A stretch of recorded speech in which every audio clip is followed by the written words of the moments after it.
It is June 13th, 2018. This is the Watchman News, and I'm Mike Callahan.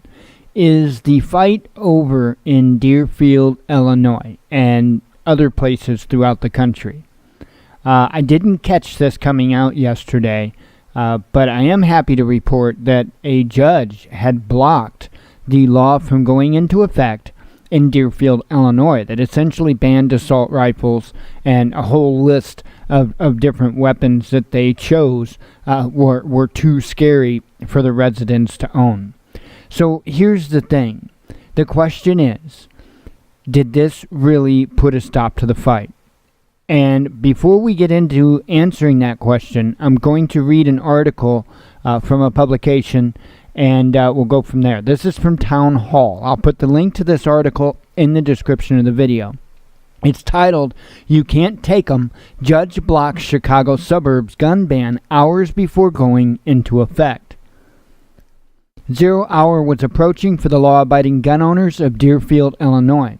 The village had banned the ownership of so-called assault weapons, which in reality meant the AR-15 rifles and any other firearm that carried a detachable magazine capable of holding 10 or more rounds.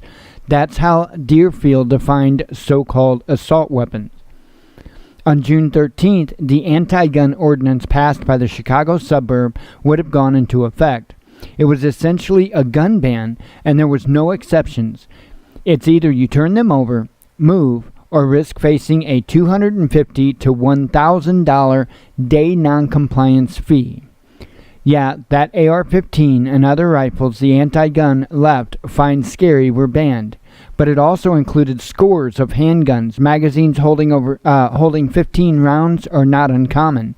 Luckily, a circuit court judge blocked this law 24 hours from going into effect.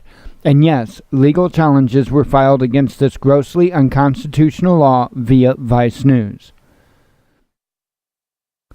It's not over. A proposed ballot initiative in Oregon would force AR-15 owners to register their rifles with the state, destroy them, or surrender them to the authorities. They would also have the option to transfer them out of the state.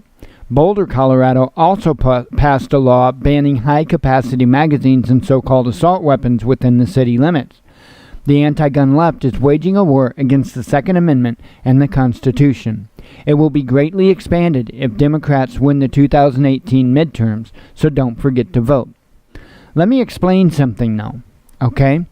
These laws are being blocked. It doesn't mean they're not on the books. They're just being blocked, meaning they can't enforce them. So they're still there, okay? They're still there. But that block can be overturned at any time. So I want you to think about this. You've got all these different places that are making these laws and putting them down into their books. And they're getting blocked. Granted, a lot of them are getting blocked, but they're still there. So what happens the day that, say, a Supreme Court judge decides to rule that all of these blocks can be overturned? So then all of a sudden, in the blink of an eye, you've got all these different locations to where owning what they deem an assault rifle or anything with a magazine that holds more than 10 rounds or whatever it is that their ignorance had decided is all of a sudden in full effect. So is the battle over? No.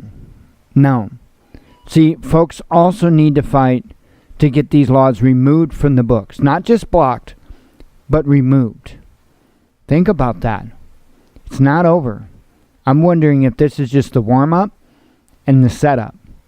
You have to be very, very mindful of these things, and you have to think about these little things, these idiosyncrasies that can mean the whole difference in the end.